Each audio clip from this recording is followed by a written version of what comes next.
At the beginning of the 21st century, he was one of the most wanted men around the world, but on the 30th of December 2006, the former dictator of Iraq, Saddam Hussein, was brought to the gallows inside of Camp Justice for his execution. He was led to the execution scaffold, and an executioner placed a noose around his neck. But Saddam was considered one of the most reviled figures in the world, and the crashing images of his statues being pulled from plinths were iconic. Regardless of the controversial invasion of Iraq, Saddam's regime was involved in the executions and killings of an estimated 250,000 people, and his government was said to have been repressive and full of human rights abuses. Saddam was also a warmonger, and he ordered invasions of Iran and Kuwait, but his capture on the 13th of December 2003 was one which was fortunate. Saddam had been designated high-value target number 1, and as an American Special Forces officer kicked back a rug, the Iraqi dictator came out from a spider hole. But what happened during the execution of Saddam Hussein? As always, to support our channel, please make sure to subscribe. There were many raids conducted by the Americans between July 2003 and December 2003 to locate Saddam Hussein and bring him into custody. One of the key aims of the invasion was to depose Saddam and to bring him to a tribunal, but 600 operations were carried out against other targets, but 12 specific raids have been unsuccessful on properties to find Saddam. The targets arrested were interrogated, and on the 1st of December 2003, the former driver of the dictator stated that the man who should be sought to bring Saddam to justice was his right-hand man and close friend, Mohammed Ibrahim Omar al-Muslit. Muslit was also known as a Batman, and one by one his members of family were picked up and interrogated. The Americans knew that if they found the Batman, then Saddam could be found. However, on the 12th of December 2003, the Batman was located. He was captured following a raid on a house in Baghdad, and over the next few days he revealed the precise location as to where Saddam Hussein could be found. Further intel was gathered, and it was believed that the former dictator was hiding out in a remote farm building south of Tikrit. Because of this, there was a huge operation then planned to snatch Saddam before he could then move again, and should he get suspicious as to where his friends were after they'd been picked up, it could have been difficult to find him again if he had been moved. So the Americans knew they had to act quickly. The operation to take Saddam was codenamed Operation Red Dawn, and there were 2 sites of interest codenamed Wolverine 1 and Wolverine 2 to be looked at and searched. In this mission, there would be 600 soldiers involved, and the Americans expected a large amount of resistance and forces protecting the former dictator, and even cavalry and artillery were to be used. The operation took place on the 13th of December, the very day after the US forces had found the Batman and possibly the location. The forces during the invasion cleared the 2 objectives, and it was clear throughout that Saddam was not inside the buildings or the houses. But as the soldiers were gathering intelligence and finishing up, one of the soldiers then kicked a rug to the side, and with this he exposed what was a spider hole, and there was a tiny hiding space for someone to hide out, and the American soldier got a grenade ready to throw down the hole. However, as he was about to do this, with the grenade ready in his hand, Saddam Hussein appeared in the tunnel, and he was quickly wrestled out of it by American forces, and was struck in the face by the butt of an M4 carbine rifle. Saddam, by all accounts, came calmly and quietly, and he was armed with a Glock pistol, and there was no resistance as he surrendered to the Americans.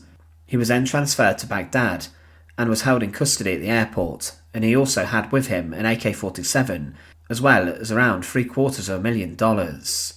There was no dispute this was Saddam Hussein, the former dictator of Iraq, and brute who had lived a lavish lifestyle with gold-plated guns and weapons, and he was now hiding rough inside of a tunnel.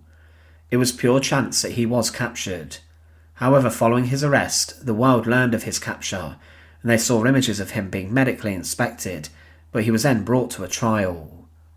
Saddam's first hearing occurred on the 1st of July 2004, and he claimed in this that it is all theatre, and then said the real criminal who should be tried was American President George Bush. He would be accused of a huge number of crimes, and with whatever was levelled against him, Saddam had a response to it.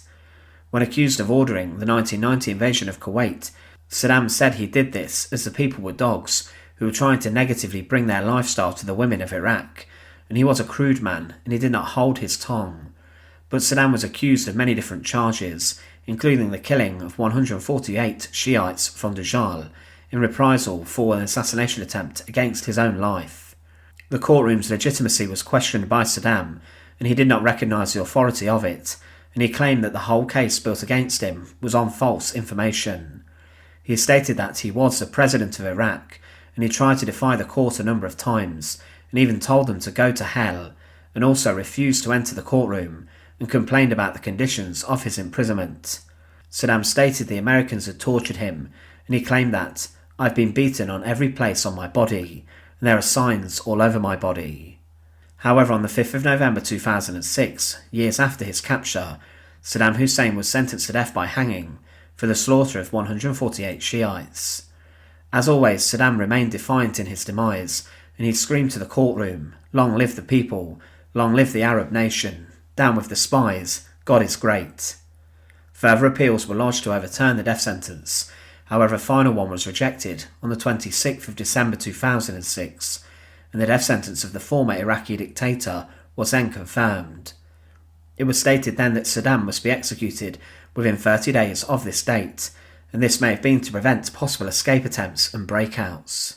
Saddam Hussein himself did not want to be executed by hanging like a common criminal, and he put up a fight about his method of death, and he wanted to be shot by a firing squad as he believed he was a soldier and he should have been given a military execution as the commander-in-chief of the Iraqi military. This request was denied, and the gallows was confirmed, and in the final letter before his execution, Saddam wrote how he wanted the Iraqi people to not be hateful to those living in nations of those who had invaded, but instead wanted them to despise those who were in government and were making the decisions, such as George Bush.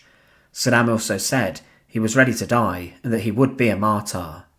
His execution was to take place on the 30th of December 2006, and it was to occur at 6 a.m. in a joint Iraqi and American military base of Camp Justice in Qazimain in Baghdad.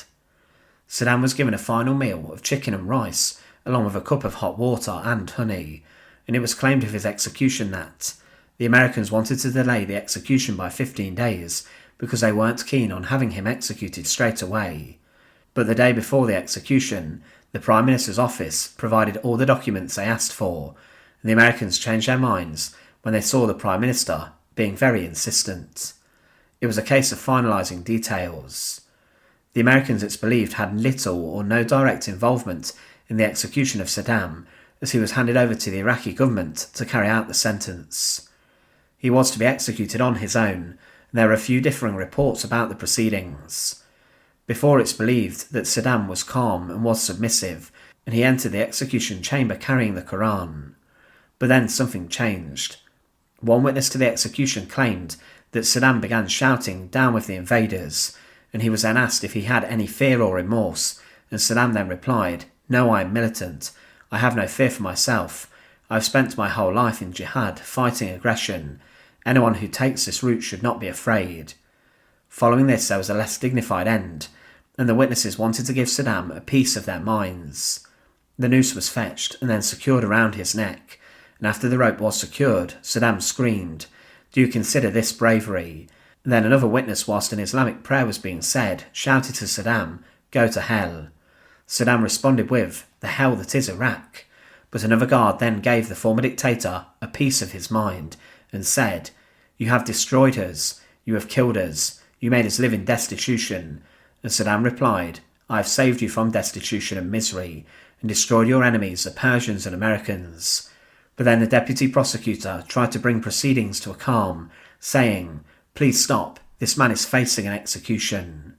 Saddam then began to recite the Shahada twice, and at the end of the second time, the trapdoor was flung open, and with this there was a loud crack that came from the gallows structure. The neck of Saddam Hussein had been broken instantly. He was then left hanging for a number of minutes before a doctor approached his swinging body and listened for a heartbeat, and when one could not be detected, he confirmed that the former dictator of Iraq had been killed.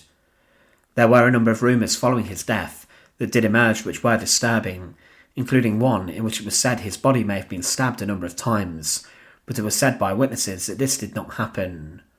His body was then taken to his birthplace and near to his family members, was buried close by to his sons Uday and Qasem in the early morning of the 31st of December 2006.